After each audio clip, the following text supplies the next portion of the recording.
Bom, vamos lá, vamos conversar hoje a respeito do passo 1, num total de 6 passos da nossa timeline do atendimento de urgências, ok? Então vamos lá, claro que cada um dos passos ele é crucial, né, para o desenrolar, para aquele resultado final que a gente quer do nosso paciente sem dor, com a saúde restabelecida, um paciente que vai ter aquele dente preservado ali, com uma boa previsibilidade a longo prazo, e também um paciente bastante fidelizado que depois vai querer, né, lógico, fazer outros atendimentos eventuais com você e até mesmo fazer indicações para o seu consultório.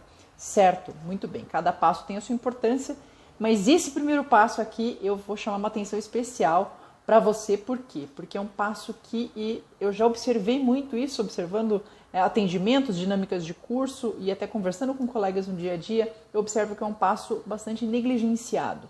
Tá? Isso de forma alguma falando a respeito do profissional que está atendendo, que ele não está afim de fazer esse passo, não é isso. É que muitas vezes o atendimento de urgência ele acontece de que forma? Encaixado, esse paciente ele aparece de sopetão no consultório e numa dessa você tem um tempo mais restrito disponível para atender esse paciente.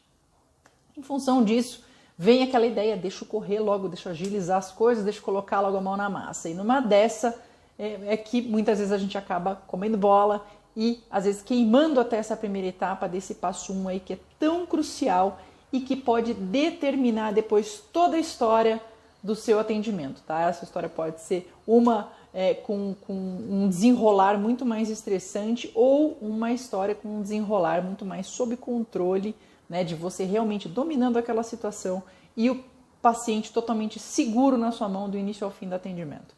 Certo? Para isso, quais são então os pontos que você deve observar nesse primeiro passo? Esse primeiro passo, o objetivo dele é que seja feito o controle da ansiedade, o manejo desse paciente, certo? Porque quanto melhor você como profissional conseguir manejar esse quadro emocional do paciente, tá? Conseguir controlar melhor a ansiedade dele, você tende a ter um paciente colaborativo durante toda a consulta. E a gente já sabe que a ansiedade ela vai estar intimamente relacionada com a percepção de dor do nosso paciente. E o quão importante, eu quero que você responda para mim, o quão importante é a gente conseguir um controle de dor eficaz durante um atendimento de urgência. O quanto que isso pode impactar positivamente depois o desenrolar dessa história, você tendo um paciente colaborativo que não está sentindo dor, o quanto que isso pode tornar o seu atendimento muito mais rápido, né? E você está logo disponível para um próximo atendimento. Então, esse passo é crucial. Para controlar a ansiedade, a gente tem, basicamente, aqui vamos falar de maneira bastante resumida, a gente tem meios farmacológicos e não farmacológicos. Farmacológicos, basicamente o uso de ansiolíticos, se for o caso, né, de você achar necessário, essa com certeza é uma coisa que pode ser lançada à mão, é uma opção válida. No entanto, às vezes, até você conseguir fazer o uso desse ansiolítico, esperar o efeito dele, às vezes você não vai nem ter como manejar esse tempo aí para atender esse paciente num outro momento. E o que você tem é ali agora e você precisa fazer o melhor que você pode nisso. Como que funciona, então, a parte do controle não farmacológico da ansiedade? Existem também algumas técnicas, mas basicamente todas elas se baseiam na iatrosedação, que é o quê? A tranquilização verbal daquele nosso paciente. Dentro dessa tranquilização verbal, a gente tem algumas técnicas, algumas maneiras de executar isso, que a gente pode falar, né, na verdade, um vídeo todo, uma aula toda a respeito dessas técnicas todas, mas talvez a principal mensagem aí durante a tranquilização verbal, que eu posso te ajudar aqui rapidamente para você conseguir replicar isso amanhã mesmo, se for o caso de você ter que encarar um atendimento de urgência, mesmo no meio dessa pandemia de coronavírus, é o seguinte: é importante que você ouça o seu paciente. Tá? Ah, Fernanda, mas eu ouço o meu paciente, eu estou acostumada a ouvir o paciente, mas você pode ir além disso, porque nem sempre o seu paciente sente que você está ouvindo o que ele está falando. Como assim, Fernanda? O paciente fala, você ouviu tudo, mas o paciente não teve essa sensação. Então é basicamente como se você não tivesse ouvido. Para ele vai soar assim. E como é que você pode fazer diferente? Como é que você pode ajudar o seu paciente a perceber que você está ouvindo o que ele está falando, que você está atento, que você está genuinamente interessado no restabelecimento do bem-estar dele? Você pode praticar algo chamado escuta ativa. O que é isso?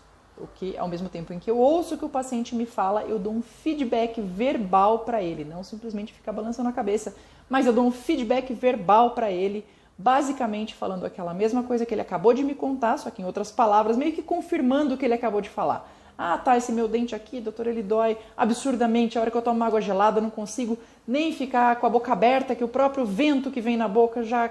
você imagina, já aquela pulpite que você vai encarar, né? Mas aí você conversa com o paciente e fala, nossa, então tá, então nem pensar de você tomar uma água gelada, enfim, você dá um feedback e esse paciente vai falar, nossa, realmente, ele não vai falar, mas ele vai ali pensar, às vezes não, nem conscientemente, mas ele vai ficar com a sensação de que você realmente está ouvindo o que ele está falando, e um paciente que é ouvido, ele é um paciente que com certeza ele começa a criar um vínculo de confiança, né, com aquele profissional é quase que instantaneamente ele começa a criar uma credibilidade muito maior com aquele paciente, certo? Então você passa realmente a ter o interesse, né, você demonstra esse interesse genuíno, não basta ter o interesse genuíno no bem-estar do paciente, mas você também ajuda esse paciente a notar que você tem tudo isso e que você realmente está ouvindo, e isso vai ajudar tanto no controle de ansiedade, no controle que vai refletir diretamente no controle de dor,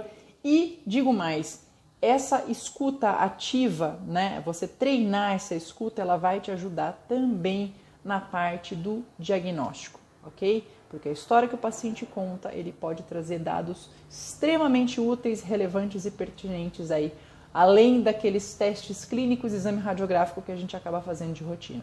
Tá ok? Então, foram as recomendações, as orientações, basicamente do que eu faço no meu dia a dia no consultório, com relação a esse primeiro passo da nossa timeline de 6 passos.